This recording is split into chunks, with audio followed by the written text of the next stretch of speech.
No início a palavra era com Deus o Altíssimo.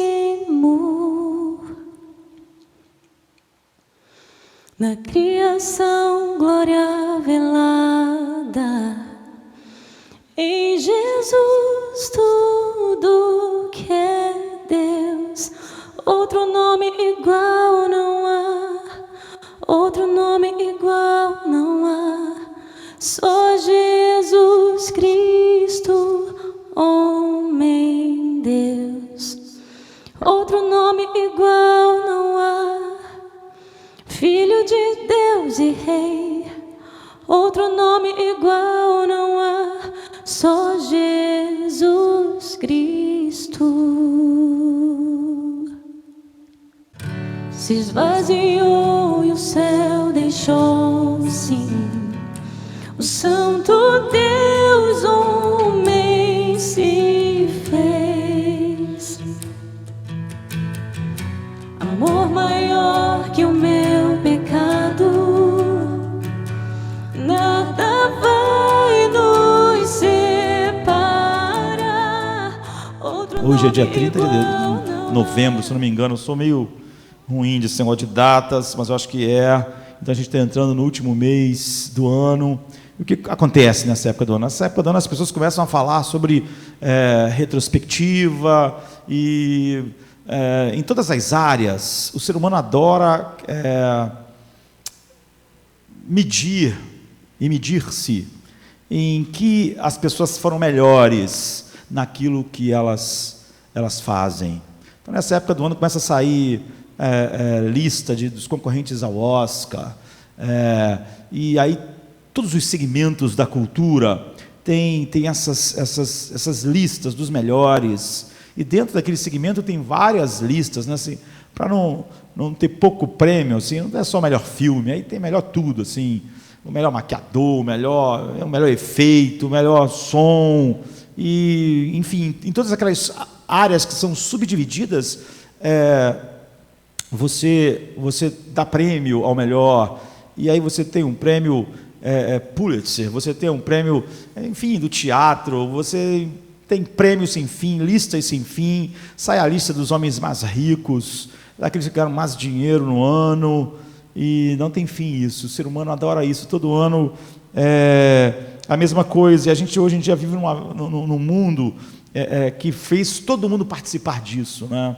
Qualquer pessoa pode estar na internet, então as pessoas começam a pensar qual é o melhor blog, e qual é o mais acessado.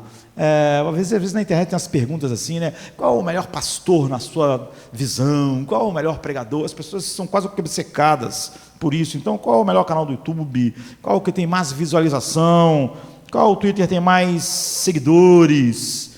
E nós temos que admitir que todas essas listas só visam o orgulho humano. Não é? Elas têm um propósito ligado ao orgulho. Nós queremos ser maiores, o ser humano em geral, né? Queremos ser melhores, nós queremos olhar para o lado. Todo mundo tem uma listinha, né? O mundo todo assim. A gente vai ver que ser o evangelho, isso é a característica do ser humano. Ele tem sua própria listinha. E ele fica comparando no que ele é melhor do que as pessoas que estão próximas a ele, ou o que ele é pior. Nós, no domingo, estávamos meditando sobre o Salmo que fala sobre a inveja, e é tudo por quê? Porque Asaf olhou lá para os homens, fez uma comparação e sentiu que ele estava perdendo. Então ele disse que o coração dele amargou, ele ficou como um animal irracional. Então tem as páginas de esporte, os times que são campeões, o melhor jogador, enfim. Nós olhamos para essas coisas e elas nunca têm fim, porque nós encontramos mil maneiras de fazer isso. A pessoa mais bela, a mulher mais bela, o homem mais forte, e aí sai a mulher do ano, o homem do ano, e prêmio ESSO. Todo mundo tem listas assim, todas as áreas, todos os segmentos. Nós queremos saber qual é o best-seller. E às vezes as pessoas fazem escolhas totalmente baseadas nisso, né? Se um filme foi visto por milhões, o cara quer ver também. Às vezes é uma porcaria, mas ele acha que se é o mais visto, deve ser bom, não é? O mais usado. Agora, isso não cansa. Não cansa ano após ano, o ser humano viver assim, até que finalmente ele é levado à sepultura. Infelizmente, seria bom se nós falássemos que o mundo da igreja está longe disso, mas não tem a lista das superigrejas, das mais confortáveis, as que mais crescem, os que têm mais membros. E nós gostaríamos de dizer que algumas áreas, aqueles que mais compreenderam as doutrinas bíblicas, ficam afastados, mas não é assim. Quando você vê alguém falar assim, Spurgeon foi um grande pregador, iam tantas mil pessoas lá, isso é totalmente irrelevante, não é? Quantas pessoas iam lá? Ele é um grande pregador pela verdade que ele pregava, mas você vê, então é assim. A igreja que tem mais artista, a igreja que tem mais deputado, a igreja que tem mais poder. Então, é o tipo de realidade que enche a vida do nosso mundo. Mas isso é evidência de quão distante do Evangelho o mundo está, e a igreja da nossa geração também. Quando você compreende a vida assim, é difícil perguntar a essa pessoa o que é o Evangelho. E essa pessoa explicar a você o que é o Evangelho, na verdade.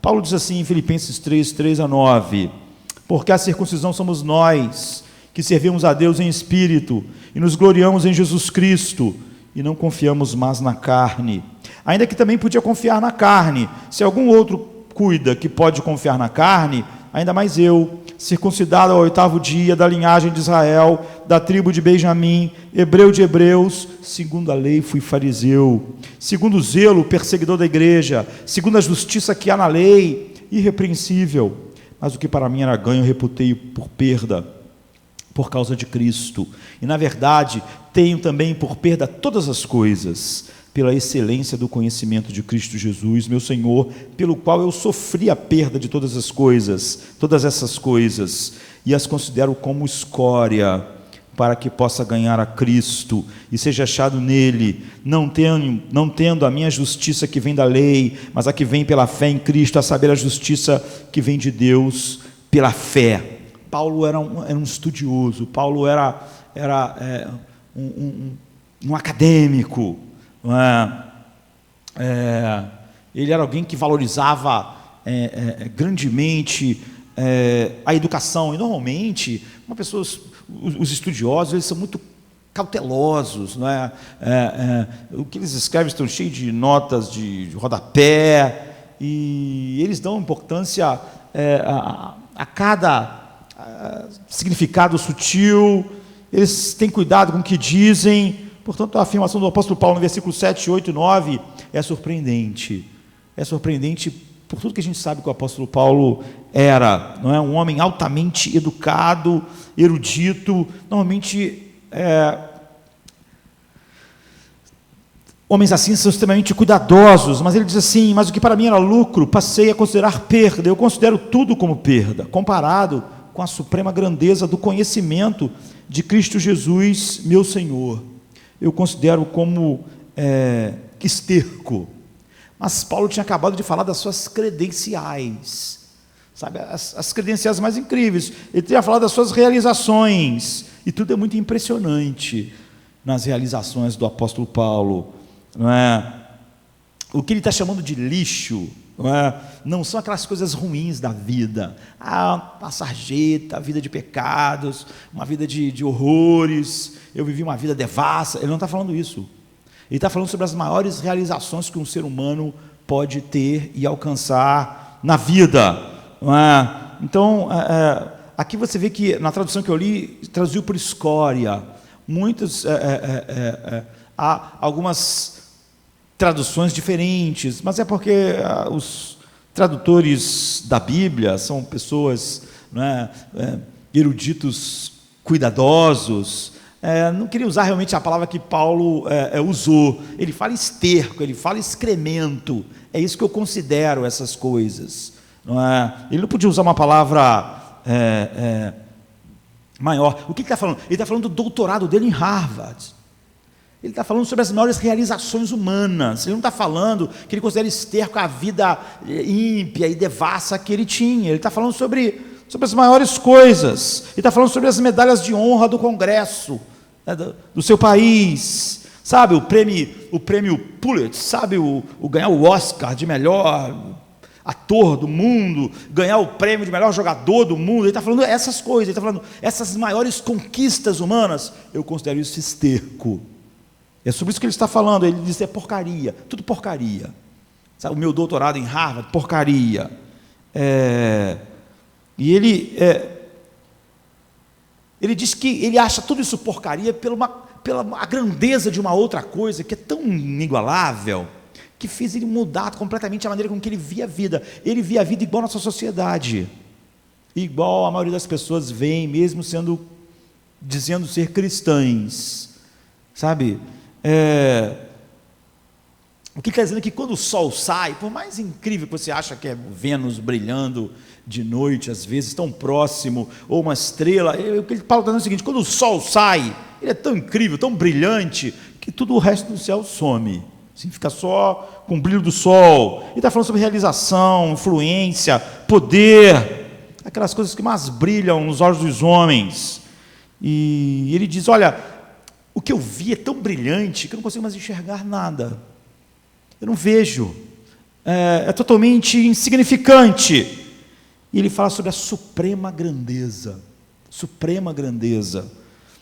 Essas coisas que costumavam ser importantes para mim foram superadas pela suprema grandeza daquilo que ofuscou essas coisas. As palavras suprema grandeza, na verdade, é uma palavra só, hipereco, lá no original, que significa a super coisa, assim, se a gente fosse traduzir diretamente. Ele disse: eu achei a super coisa. A super coisa fez tudo ficar esterco, assim. Quando eu olho agora para qualquer coisa, é esterco. Por causa da super coisa, eu encontrei algo tão brilhante que as coisas que costumavam me controlar, decidir tudo em mim, tanto externa como internamente, fazer eu funcionar, e elas não têm mais nenhum significado. Não é que elas não têm significado, elas são esterco, não é? Então aquilo que me impulsionava, aquilo que me controlava, aquilo que fazia eu não dormir de noite, aquilo que fazia eu ficar ansioso, aquilo que fazia eu ficar com medo, aquilo que fazia eu ficar pensando se eu ia ser reconhecido ou não, sabe? Aquelas coisas que faziam mesmo homens quando eram imaturos e ainda não tinham chegado a um lugar onde Paulo está aqui, onde todo cristão deve chegar. É Pedro discutindo com João e Tiago quem era o maior. Você vê, eu não falei que esse negócio de lista aparece em todo lugar? Os discípulos de Jesus adoravam esse negócio de lista. Quem é o maior? Quem ficava mais próximo de Jesus? Quem ele deu o pão primeiro? Sabe, essas coisas assim, essas coisas que eles ficavam.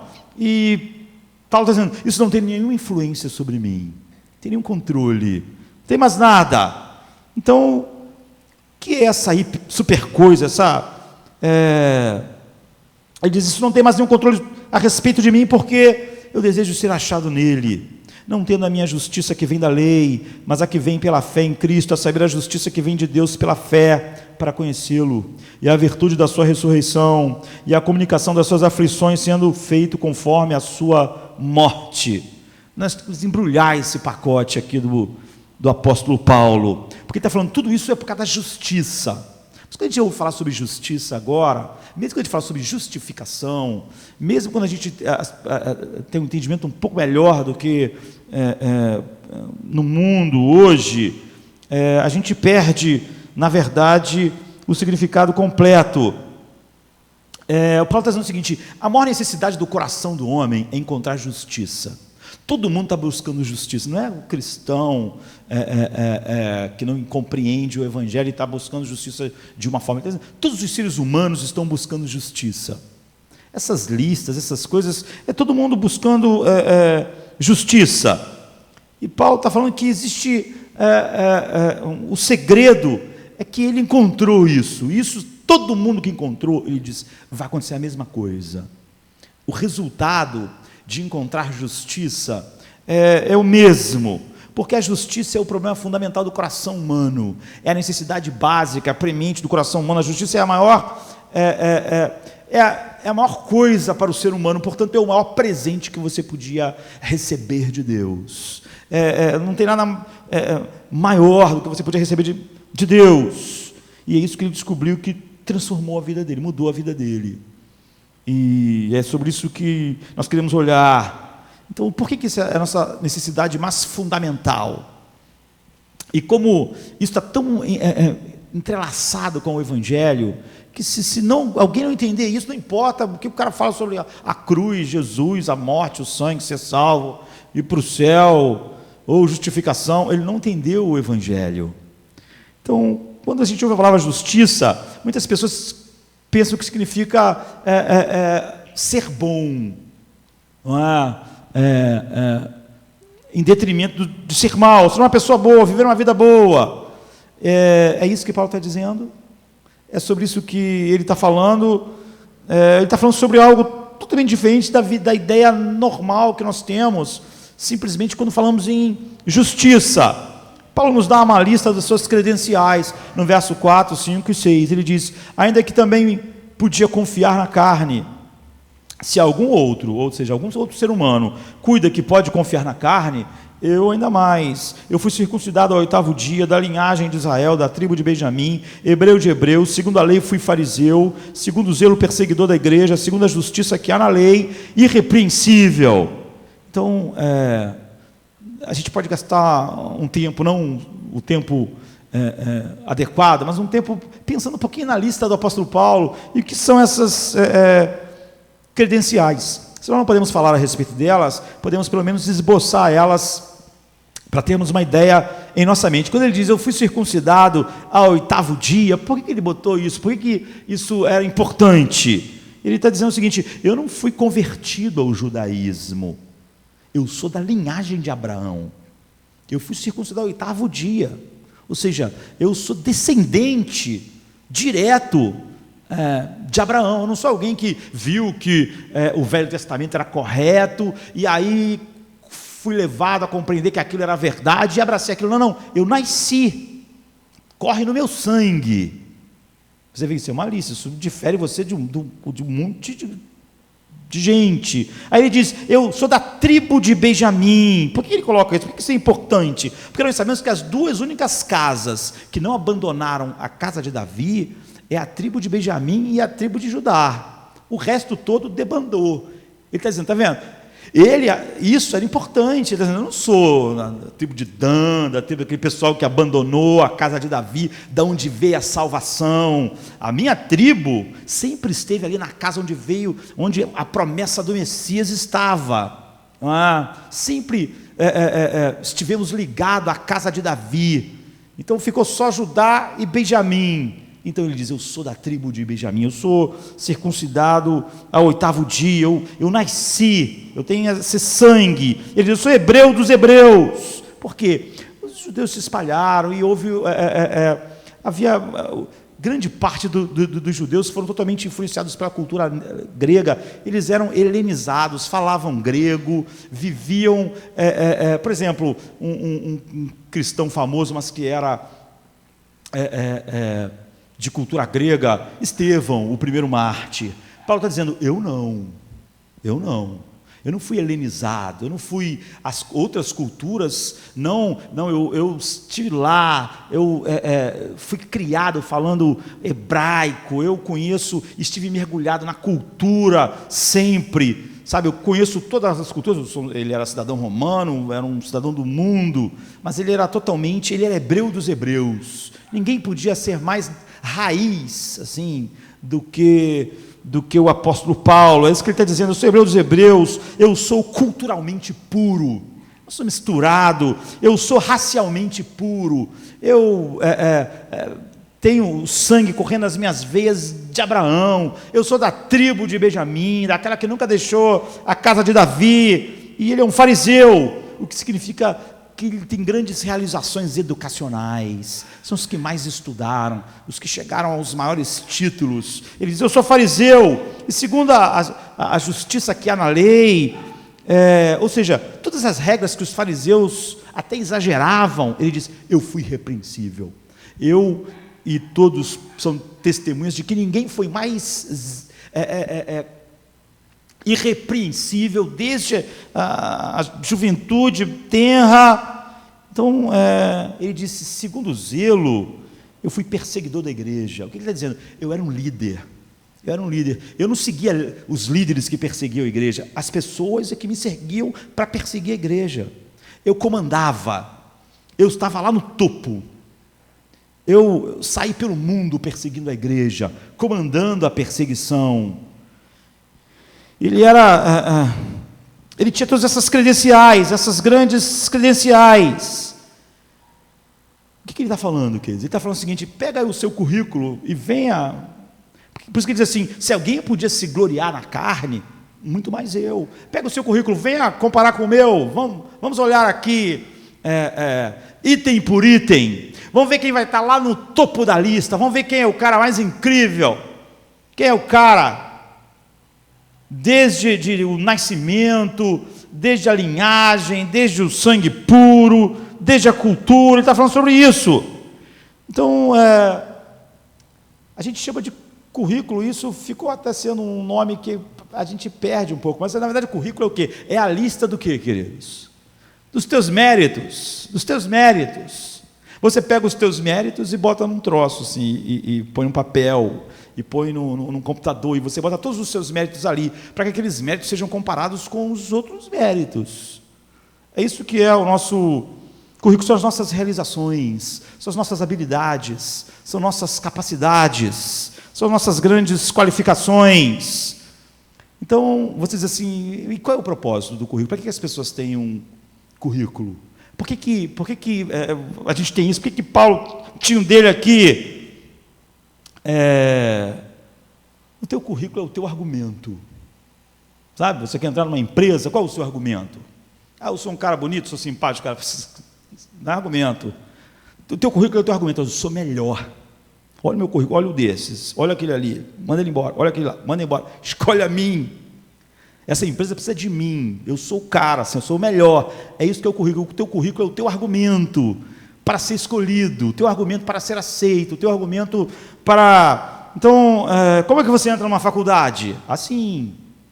Como é que você tem as portas abertas no mercado de trabalho? Assim. Está todo mundo querendo entrar lá, mas como é que as portas vão abrir para você? O teu currículo é o teu argumento no mundo. Olhe para as minhas notas, olhe para as minhas realizações, olhe para a minha capacidade intelectual, olhe para todas essas grandes empresas, para essas grandes qualificações. Então, a menos que você tenha qualificações, a menos que você tenha credencial, né? Uma credencial faz você entrar, o que abre portas para você. Eu tenho essa experiência, eu tenho essa bagagem acadêmica, cultural. Ou então você não está no mundo da venda, você diz, olha quanto eu vendi, olha quanto a tua empresa vai ganhar de dinheiro comigo. Isso é meu currículo. Aquelas pessoas ali não vendem muito, mas eu vendo. E é por isso que esse trabalho deve ser meu, porque o meu currículo diz que eu sou muito melhor do que as outras pessoas. Então o currículo é um nome mais simpático para a tua lista de méritos, que devem ser comparada com os méritos de outras pessoas, para então você ser escolhido. Então, por que você tem que ter uma lista de méritos? Para obter um lugar. Você não pode ficar no posto de trabalho, na melhor escola. Para a porta abrir, você tem que abrir o seu currículo e você tem que dizer que você é grande naquilo. Você tem que ter essa lista. Mas Paulo está nos dizendo que há algo mais fundamental sobre isso do que apenas conseguir um emprego. Ele está dizendo que isso aqui é sobre a vida. Ele está dizendo que isso é a vida de todo ser humano. Ele está dizendo que isso é a base pela qual o ser humano vive, existe e tira as razões pelas quais ele levanta a cada manhã. E em todos os lugares que você se locomove, Paulo está dizendo, é baseado nisso. Algo que fazemos em todos os níveis da vida, até no nível mais profundo da nossa alma, nós usamos isso. Nossas emoções, nosso coração, nossa relação com tudo que diz respeito à sociedade humana, está estruturado no mesmo sistema. Você nunca deve pensar que essa ideia do currículo, da sua lista de méritos, é uma coisa que está só ligada à faculdade, ao trabalho e essas coisas. Então, isso aqui é um sistema que não deixa nada fora na vida humana. Toda a vida humana está capturada por esse sistema. Você não usa só o currículo para ter emprego, você usa para ter amizades. Quando você chega num lugar, pode ser na universidade, no trabalho, então o que você começa a se preocupar? Como é que as pessoas são aqui? Que tipo de roupa elas usam? Como elas são? Porque se eu tiver que ser aceito, se as pessoas tiverem que me aceitar, eu vou ter que preencher determinadas credenciais. Então, como eu devo usar tudo? Como eu devo agir? Porque você sabe que naquele ambiente está todo mundo te dimensionando. Você chegou, não está todo mundo te medindo. E será que eles vão deixar você entrar nos melhores círculos? E aí você não está falando mais de emprego, você está falando em ser aceito. E isso é verdade sobre tudo, sobre romance, por exemplo. As pessoas estão dimensionando a você, não é? Tanto externamente, quanto nas possibilidades. Então, um romance, as pessoas estão olhando para a aparência. O currículo de alguém é bom ou não na aparência. Ou então, olhando para as possibilidades. Esse cara é um Zé Ninguém, não é? Ele não vai ter nada na vida. Você está sendo avaliado, não só de uma maneira, mas nesses vários aspectos. Você vendo, nós estamos falando de casamento, estamos falando de romance, estamos falando... E todo mundo está dimensionando. Então, o que você faz? Você acena o seu currículo, sua beleza física, sua capacidade no futuro, dar um bom futuro financeiro para alguém, não é? Você balança isso, olha como eu sou alto, olha como eu sou magro, olha como eu tenho possibilidades futuras, financeiras, olha como eu sou inteligente, olha como eu tenho uma personalidade agradável, olha como eu sou uma pessoa... enfim, é um mundo cão, queridos, é um mundo cão, é isso que Paulo está dizendo, e não é apenas no emprego, não é apenas na escola, é na amizade, é no romance, é no casamento.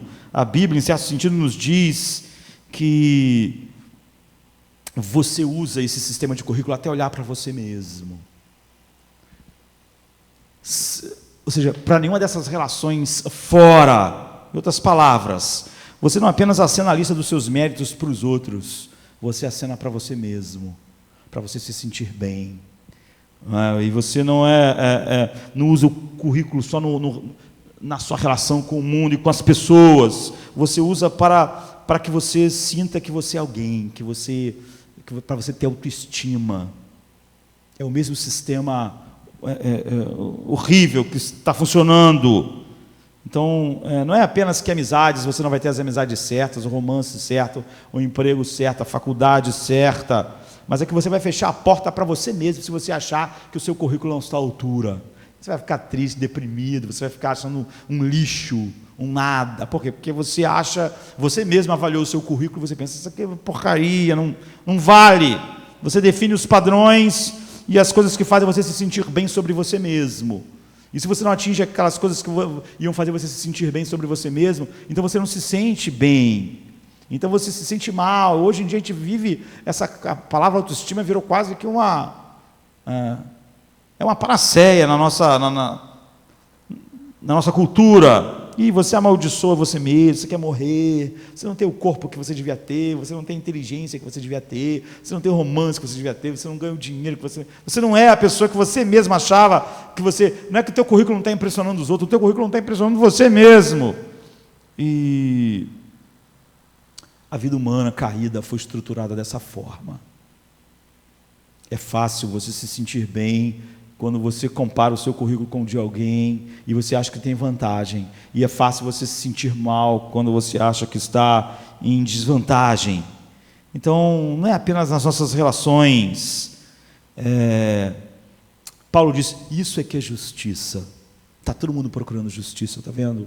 Está todo mundo procurando uma verdadeira justiça. No verso 3, ele diz que essas são as coisas que davam confiança a ele. Por que Paulo acordava de manhã? Por que ele olhava para as pessoas e sentia que ele era alguém na vida? Por causa daquela lista. Porque ele era hebreu dos hebreus, porque ele era da tribo de Benjamim, porque ele tinha as maiores realizações educacionais que era possível, porque ele era um líder, porque ele era tudo aquilo. E ele diz, olha, nós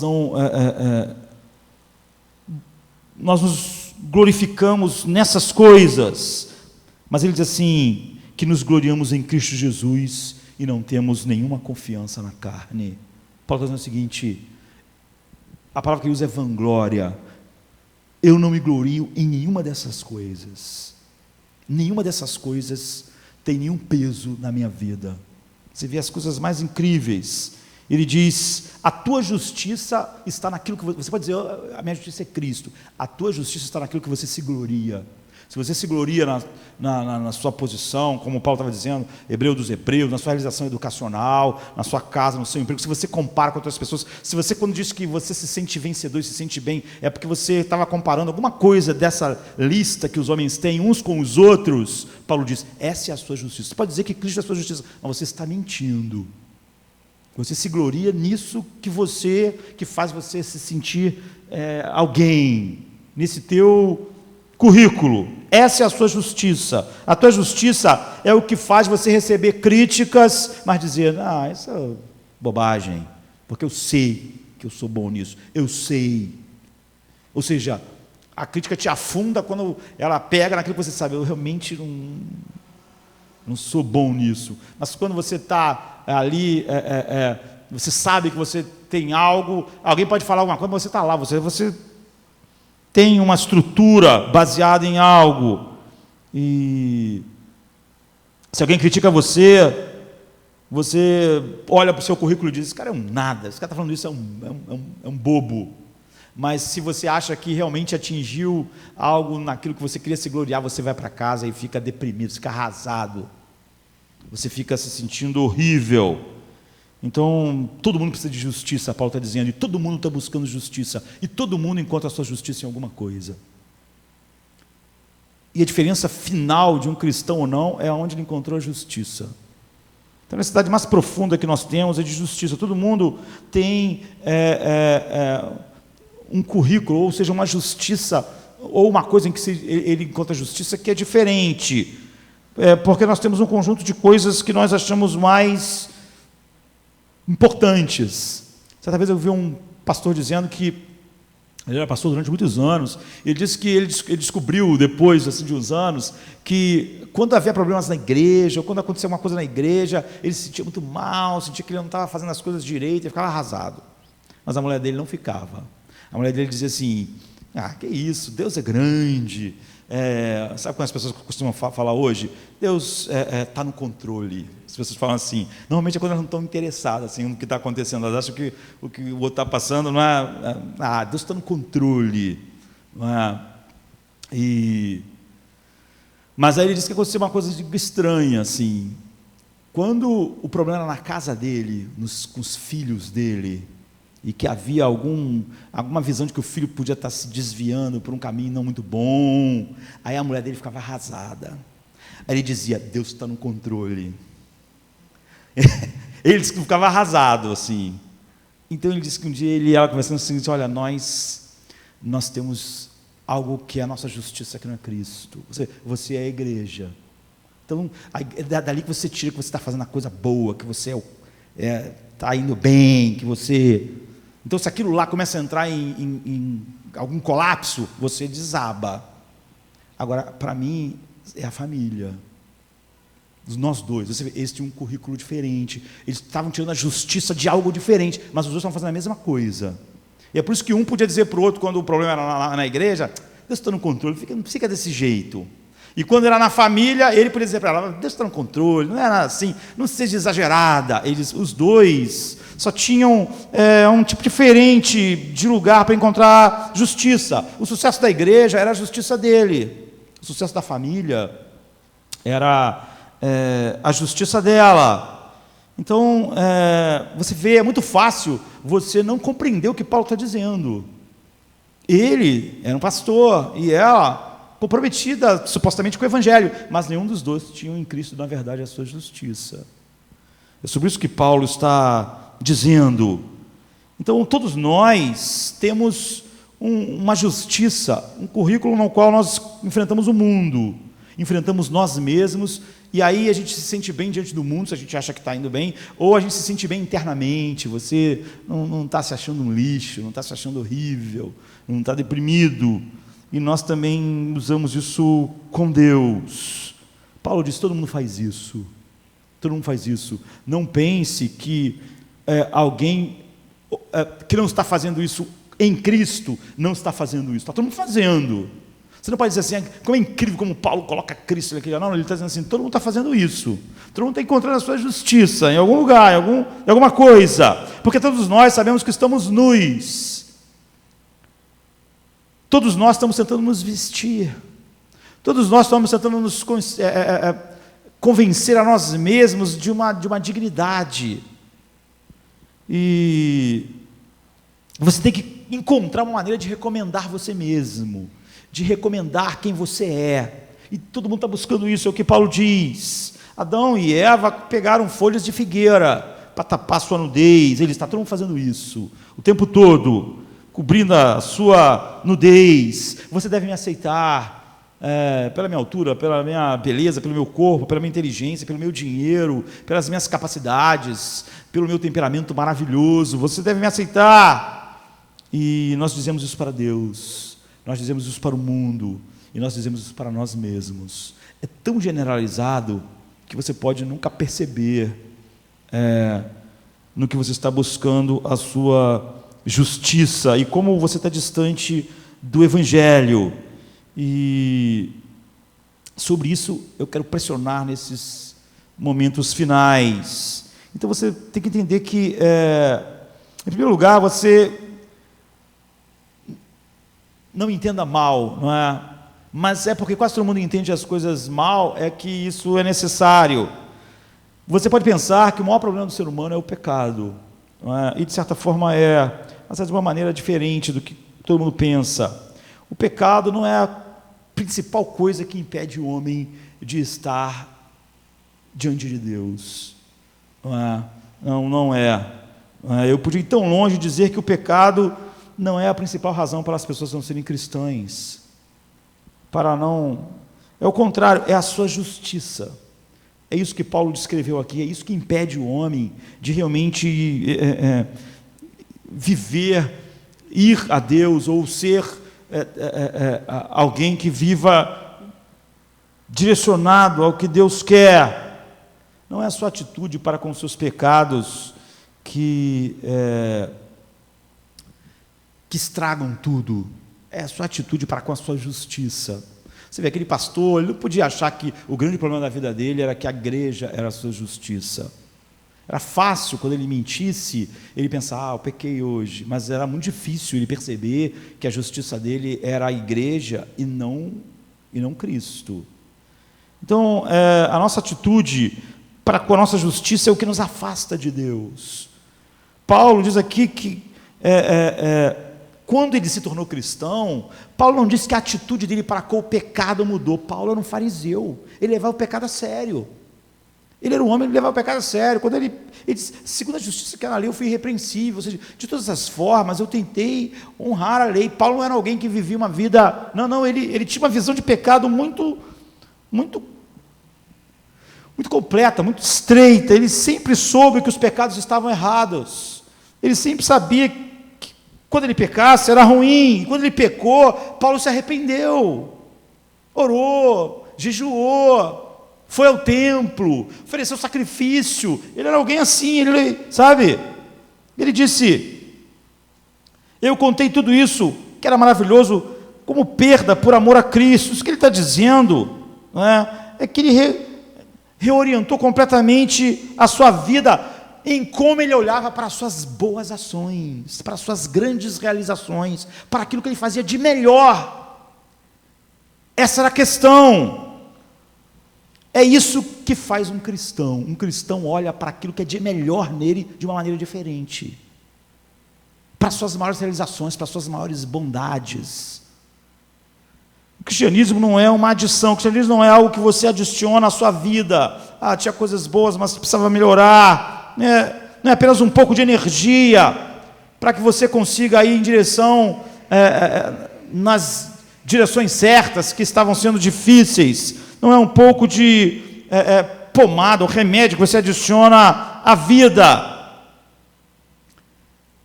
Não é que faz as coisas ruins, que você precisava de perdão, e aí você experimenta isso, e então você se torna cristão. Paulo diz que você não é um cristão, a menos que você mude como você olha as melhores coisas na sua vida, a sua justiça.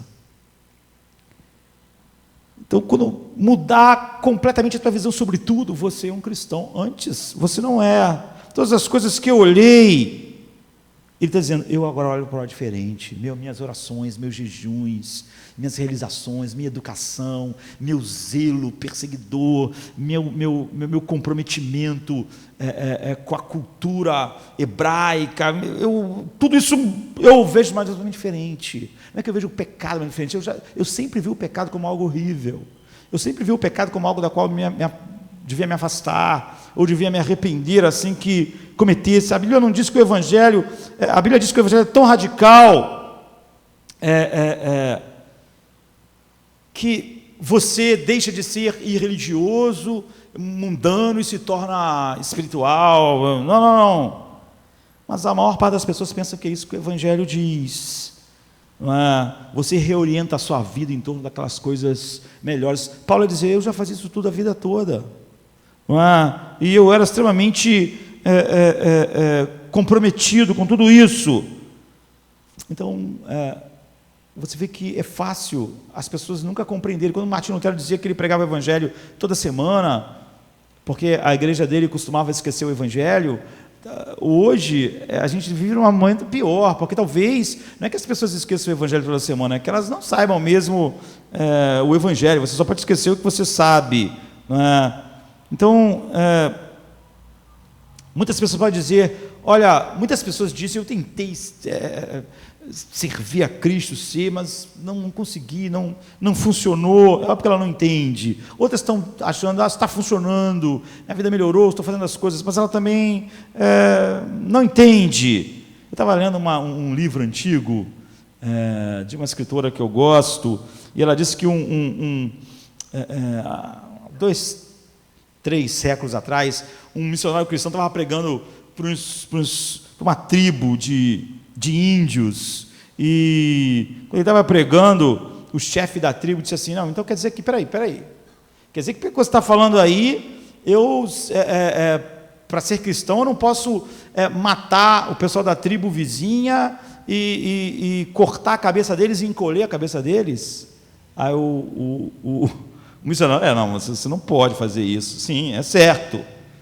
E o chefe da tribo disse assim, não, peraí, então quer dizer que eu não posso raptar as mulheres de outra tribo, de outro povo, e usar elas no meu harém, e colocá-las como minhas esposas, se eu for cristão?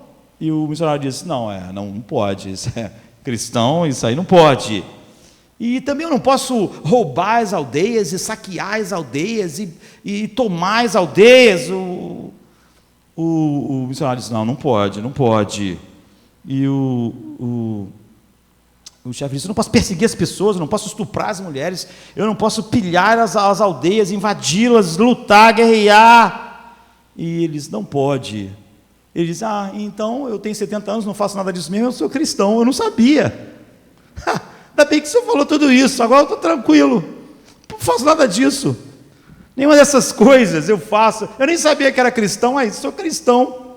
Obrigado por abrir meus olhos para o meu cristianismo. Porque muitas pessoas jamais compreenderam o Evangelho. É por isso que quase toda pregação, mesmo quando as pessoas querem denunciar o erro da igreja e pregar sobre santificação, elas estão pregando um troço totalmente distante do Evangelho. Aqui está o Evangelho. O Evangelho é você vir e perceber a razão pela qual você viveu sem religião, de uma maneira pecaminosa, ou você perceber por que você viveu como o apóstolo Paulo, sendo um cara totalmente comprometido na oração, no estudo da Bíblia, em todas essas coisas. Que Paulo está dizendo o seguinte: de uma maneira ou de outra, o que o ser humano faz, ele usa o seu currículo para controlar a sua própria vida.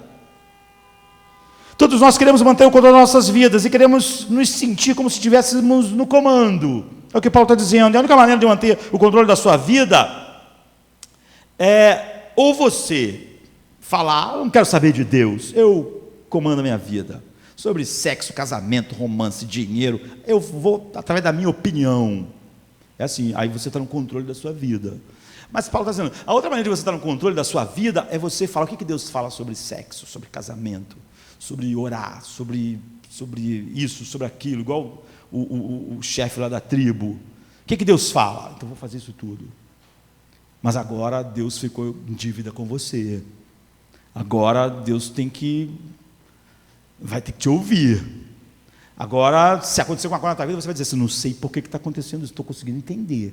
Por que Deus permite isso? Por que Deus fez aquilo? Estou vivendo uma vida comprometida, estou vivendo uma vida assim, por que Deus, se eu prego tanto a verdade, não tem gente que diz isso para você? Se eu prego a verdade para mim, muitos pastores já disseram isso, se eu prego tanta verdade comprometida, por que várias pessoas não se convertem?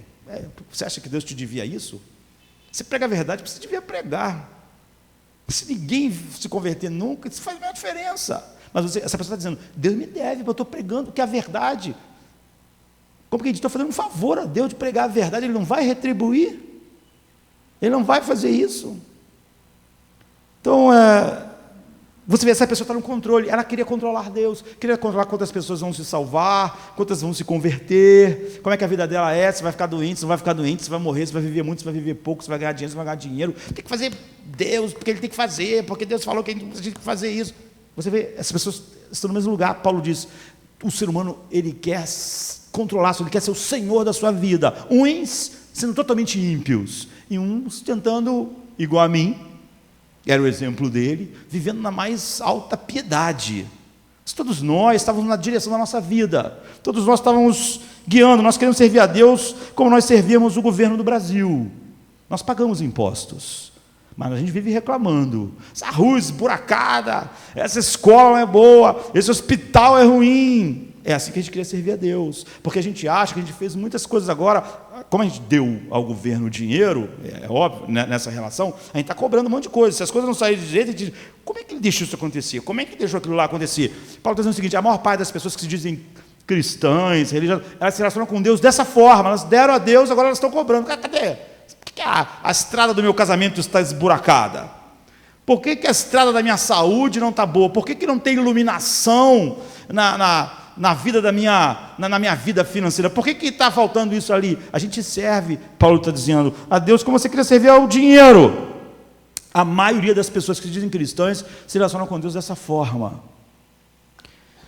Então há duas maneiras de você manter o controle. Um caminho é o caminho religioso, ou então esse caminho piedoso. Mas Paulo está dizendo, é a mesma coisa, é a sua justiça, e ela não é Cristo, e você se gloria na carne, e você diz, eu vou seguir as regras, eu vou ser o melhor possível com as pessoas, vou ser o melhor marido, vou ser uma pessoa comprometida com a igreja, vou ser o pregador que vai pregar mais a verdade ali, as doutrinas corretamente, eu tenho sido bom, eu acabei de fazer todas essas coisas que Deus mandou, eu me abstive de tantas coisas, eu me abstive na adolescência, na juventude, ou seja, você pagou seus impostos, e você está fazendo o seu melhor, e você pensa, Deus me deve, olha o meu grande currículo, olha as coisas que eu faço, e quando não funciona, você fica com raiva, ou se você não ficar com raiva, você fica desanimado. Já vê essa pessoa, estou tão desanimado, por que você está desanimado?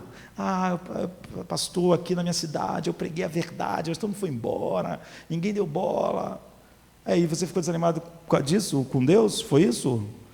Eu fiquei desanimado, a pessoa não entendeu nada, ela estava pregando, mas ela não estava entendendo nada, ela está desanimada porque Deus não deu a ela, não pagou, está todo mundo me odiando.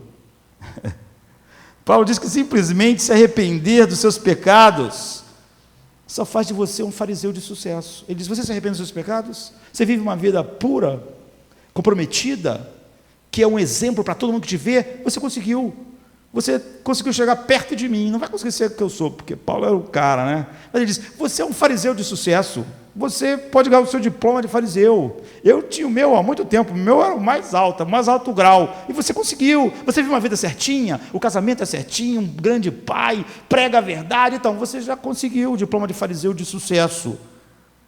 Porque o que faz um cristão não é se arrepender das suas maldades e pecados, é se arrepender da sua justiça, daquilo que era a sua justiça, daquilo que ele achava que fazia ele ser aceito, daquilo que fazia Deus dever algo a ele, o mundo dever algo a ele, as pessoas deverem algo a ele. É isso que faz um cristão.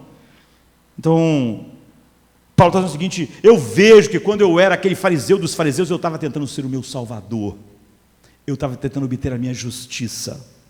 As pessoas obtinham tendo um cargo no governo romano, eu estava tentando daquela forma. Você vê que é muito fácil as pessoas falarem creem nas doutrinas da graça, mas elas continuam nesse negócio. Às vezes é constrangedor ver um pastor que vai pregar a graça de Deus falando a respeito, porque bota lá, vai pregar, em vez de botar o texto que vai pregar, ele prega, bota se ele fez um curso tal, fez o curso tal, fez o curso tal. Aquilo, a graça é um absurdo. Paulo está dizendo, é isso que eu considerei esterco.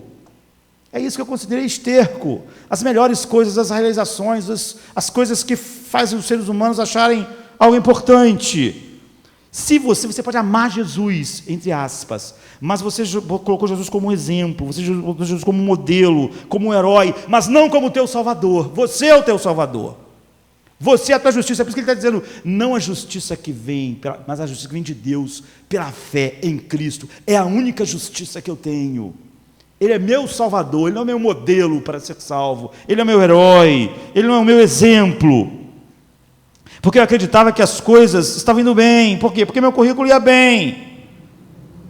Então Deus ia ouvir minhas orações. E se Deus não ouvisse minhas orações, eu ia ficar meio perplexo. Por que Deus não está ouvindo minhas orações? Em vez de eu ficar perplexo porque Deus ouve minhas orações, e pensar, por que Deus ouve minhas orações? E chegar à conclusão maravilhosa, por causa de Cristo. Não, eu fico perplexo quando Deus não ouve minhas orações, porque eu sou um cara obediente, porque eu sou um pastor que prega a verdade.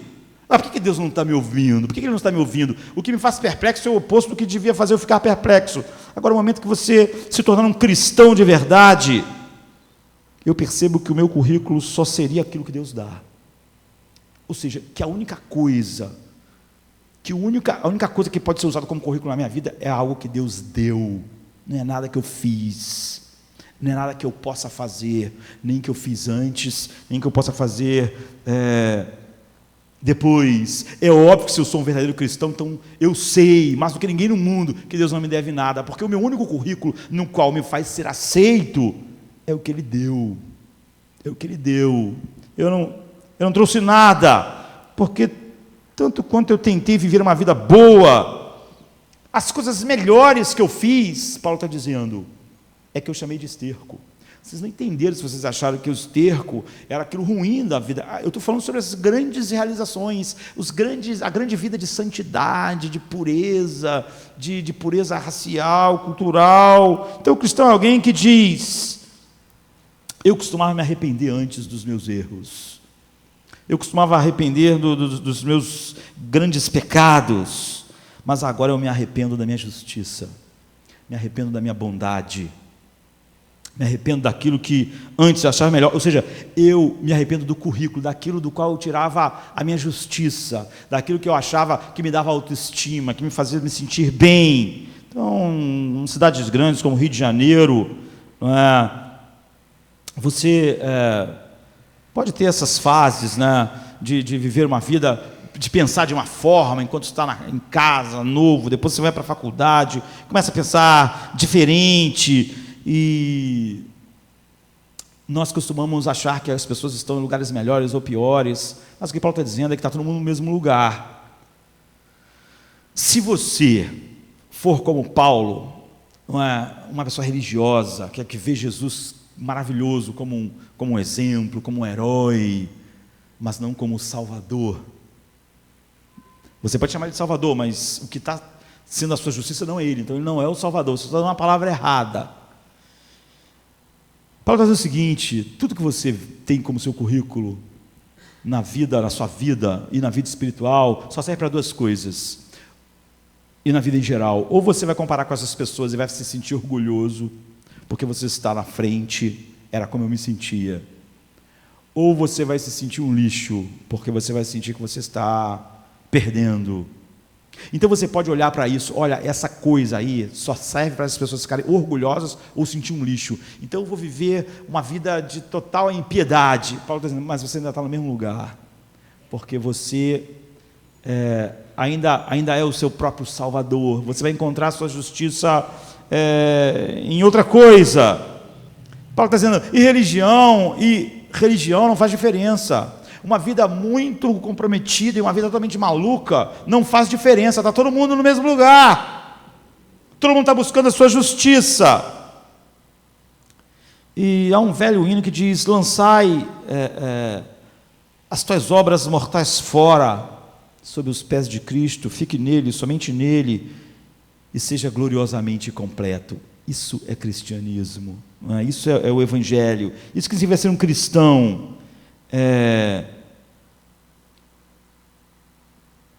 Não é, eu vejo que eu sou uma pessoa ruim, eu vejo que eu vivo uma vida errada, e agora eu vou viver uma vida melhor. Não, isso não é o cristianismo. Você é cristão quando Jesus é o seu Salvador, é o que Paulo está dizendo, e ele só é seu Salvador se ele fosse sua única justiça. Não a justiça que vem da carne, de qualquer coisa que possa ser feita, que não seja Cristo, não importa quão grande, até que você se arrependa de ambos, da sua maldade e da sua bondade, dos seus fracassos e dos seus grandes sucessos. E se você se arrependa deles com a mesma intensidade, você não é cristão, é o que ele está dizendo. E isso pode acontecer com um homem como Paulo, assim, um homem altamente culto. Outro dia eu estava lendo alguém que se converteu à pregação de Jonathan Edwards, e era só um lavrador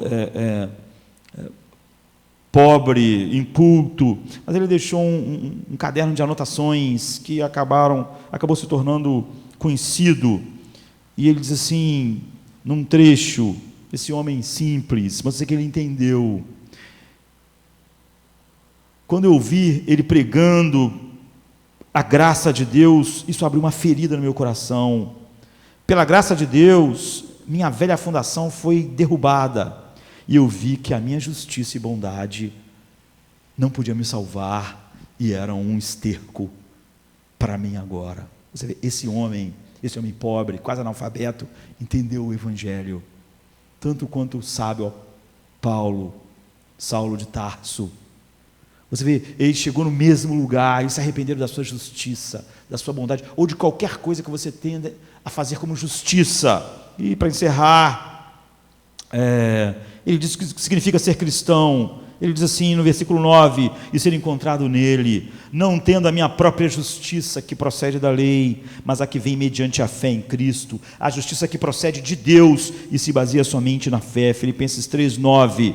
Então o cristão é alguém que reconhece, pela ação do Espírito Santo, que Deus lhe deu um currículo perfeito. Foi dado, e todo mundo no mundo está correndo por um currículo assim, que faça você se sentir aceito, belo. Paulo está dizendo, eu agora só me interesso pela justiça de Deus, não é abstrato. Paulo está dizendo, eu quero ser encontrado nele, encontrado em Cristo. O que ele quer dizer com isso? A beleza do Evangelho é que Deus me encontra só em Cristo agora. Significa que Deus me vê em Cristo. Deus vem a mim indo a Cristo, e Ele sempre que vem a mim descobre Cristo. E isso é tudo é toda a minha aceitação diante dEle. Em outras palavras, Jesus Cristo me dá o currículo perfeito. Isso muda tudo. Agora todas aquelas outras coisas, Paulo diz, viraram esterco. É algo menos importante, não tem importância nenhuma, como esterco, não tem importância nenhuma. Deus olha para mim e eu estou lindo em Cristo. Todo aquele currículo para me embelezar para o mundo, para mim mesmo, não é totalmente fedorento para mim, como esterco. Ele disse que a coisa mais importante do que qualquer outra coisa você poder dizer isso, porque essa é a única evidência de que Cristo realmente é o teu Salvador, se Ele é a tua justiça. Você colocou, ele diz em outro lugar, a couraça da justiça. Você se vestiu com a justiça de Cristo. Quando você diz, nada em minha mão trago, somente a cruz de Cristo eu me apego, quando isso não é poesia, quando isso é verdade, naquele momento você é encontrado nele. Paulo diz, você está com a couraça da justiça. Quando você estiver decepcionado na próxima vez, pode ser a decepção de uma coisa que você acha boba, ou a decepção de um cara que pregou a verdade e achou que tinha que ter um resultado, não importa qual decepção, ou abatido, próxima vez que você se sentir muito, muito machucado, como eu disse, aquele pastor, por exemplo, que eu mencionei aqui, qualquer problema na igreja ele se sentia muito mal, e a mulher dele não. Qualquer problema na família ele se sentia muito mal, e a mulher dele se sentia muito mal, e ele não. Então, não importa, título acadêmico, carreira, casamento, romance, casa, carro, finanças, tudo que você perde deixa você devastado, essa é a sua justiça. Paulo está dizendo, essas coisas agora para mim, elas estão lá, Deus dá isso, dá aquilo, mas nada me devasta, porque nenhuma delas é minha justiça. O homem fica devastado porque ele perdeu a sua justiça, aquilo que dava senso a ele de aceitação, de valor, de identidade. Então a próxima vez que você estiver abatido, a próxima vez que você começar realmente a ficar devastado, pergunte, por que eu estou desanimado?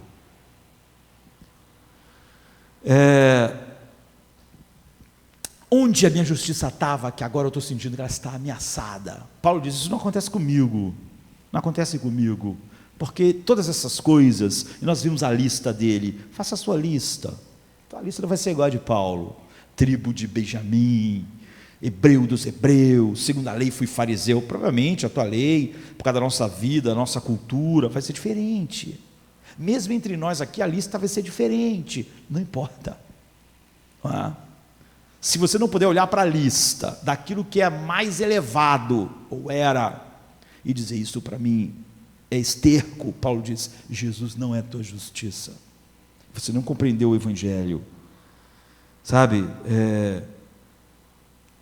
você, quando perde coisas, você perde coisas boas, existem coisas boas na nossa vida, que Deus nos dá, e coisas difíceis, mas quando você perde coisas boas, você só perdeu coisas boas, é por isso que você não fica devastado, diz Paulo, nem a própria vida, mas pergunte a você, que coisas boas são minha justiça, é isso que ele está dizendo. Então ele vai dizer, agora aquele homem que era reverenciado, é tratado como lixo do mundo, ele diz, eu durmo em paz, eu estou bem, estou com a autoestima no chão, porque isso não é a minha justiça. Se fosse a minha justiça, então estava tudo, eu estava deprimido, estava desanimado, estava arrasado. O ministério de Paulo não era a justiça dele, ele podia ser preso, ele podia ficar sem pregar, ele podia ficar 2 anos esperando ser julgado, sem fazer nada que você ache que um grande apóstolo devia fazer.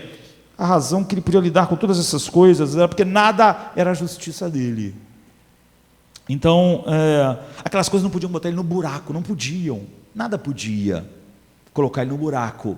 Eram coisas boas, e você pode perder coisas boas na vida, mas você só fica, só acontece todos aqueles efeitos quando o que você perde era a sua justiça. Você precisava daquilo para se sentir bem, para sentir o seu valor, para sentir que você importava. Você precisava da sua posição, do seu currículo, do seu corpo, da sua beleza, do seu casamento, do seu romance. Você precisava, aquilo não era uma coisa boa, aquilo era a sua justiça. Não importa quão maravilhosa é a igreja, a minha igreja, os meus filhos, ou a carreira, são só coisas boas, o apóstolo Paulo diz, elas podem estar, elas podem não estar, mas se elas forem a tua justiça, você vai descobrir que quando elas forem tocadas, você desaba. Você não tem, você está perdendo mais do que uma coisa boa, você está perdendo a sua justiça. Paulo está dizendo o seguinte, essas coisas não têm mais nenhum controle sobre mim. Sabe meu título de Harvard? Sabe toda aquela importância das coisas? Elas não têm mais uma importância. Isso é ser cristão. você se arrependeu, você viu a maldade das melhores coisas na vida, porque elas eram a sua justiça, e era exatamente aquilo que estava em oposição ao que Cristo é. Então agora eu posso perder alguma coisa, Paulo diz, mas eu nunca vou estar devastado. É por isso que ele diz, ele não está dizendo, eu não me importo com meus filhos, eu não me importo com meu casamento, eu não me importo com nada. Não, essas coisas têm importância, mas ele pode dizer assim, de todos os lados nós somos pressionados, mas nós nunca ficamos desanimados. Nós ficamos perplexos, mas nunca nos sentimos desesperados. Nós somos perseguidos, mas nunca abandonados. Abatidos, mas nunca destruídos. É isso que ele está dizendo. Essas coisas, é óbvio que quando um amigo abandona, igual Demas, eu fico triste, mas eu nunca estou devastado, nunca estou desanimado, nada. Essas coisas não são a minha justiça. Então você sabe se essa é a sua justiça real, se quando aquilo está ameaçado, ou quando você perde, é como alguém tivesse puxado o seu tapete. Aquilo era a sua justiça. Você podia falar que Cristo é o Senhor, é a justiça, falar sobre as doutrinas da graça, mas Ele não era a sua justiça. Você sentiu como se puxar ficou sem chão. Aquilo era a sua justiça. É por isso que Davi disse no Salmo 37, meus pés tropeçaram, mas eu não caí. Não é? É isso que acontece. Tem coisas na vida que são obstáculos, mas nada faz você ficar sem chão, devastado. Porque você agora realmente está vestido com a couraça da justiça. Você tem uma justiça que não tem nada a ver com o que você faz, não tem nada a ver com o seu currículo. Então, quando as pessoas criticam você, você não está devastado. Quando as pessoas te odeiam por causa da verdade, por exemplo, como odiava o apóstolo Paulo, você não está perplexo, você não está devastado com aquilo,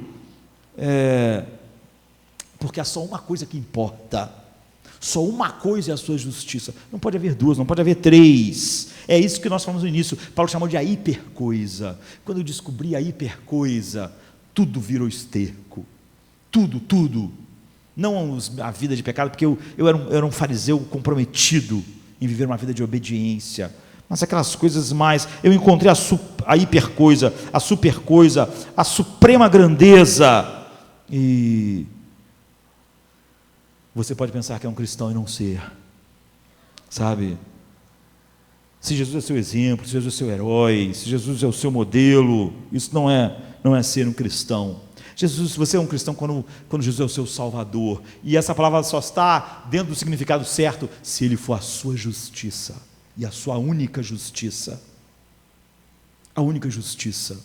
E sendo assim, você nunca está devastado, desanimado, preguei a verdade, mas não está funcionando, ou seja, Deus não está pagando, você tem outra justiça.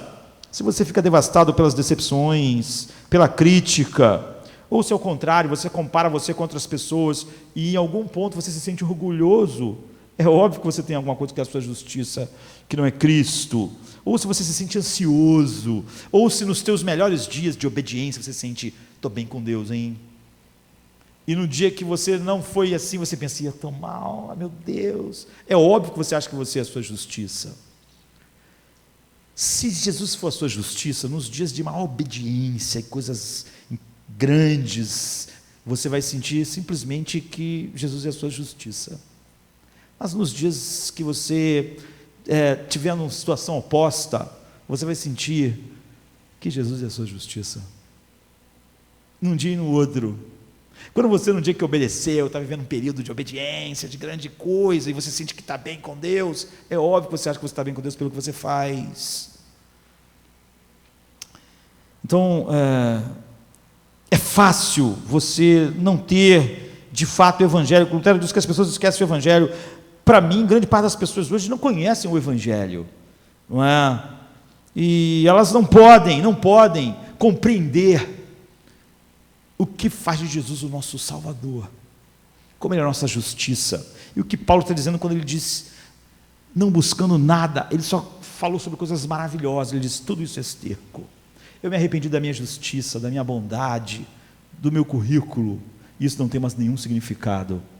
De tal maneira que isso não pode me fazer eu me sentir bem, mas também não pode me fazer me sentir devastado. Receba as coisas boas de Deus. Deus nunca está me devendo nada. Eu estou sempre alegre em viver para Ele, porque eu sei que a minha justiça é pela fé em Cristo, não vem da lei. Portanto, no dia que eu acho que fui mais obediente, eu não acho que tenho mais aceitação de Deus. No dia menos, eu não acho que tive menos, mas eu tenho um coração completamente capturado pela beleza de Deus e de viver para a sua glória, porque Cristo é a minha justiça. Então, o que faz de um cristão não é o horror de enxergar simplesmente os seus pecados, mas o horror ao contemplar todo o seu currículo, toda a sua bondade, tudo aquilo que era a sua justiça. Vamos ficar de pé. No início a palavra era com Deus o Altíssimo. Na criação glória velada, em Jesus tudo que é Deus. Outro nome igual não há, outro nome igual não há. Só Jesus Cristo, homem Deus. Outro nome igual não há. Filho de Deus e Rei, outro nome igual não há, só Jesus Cristo.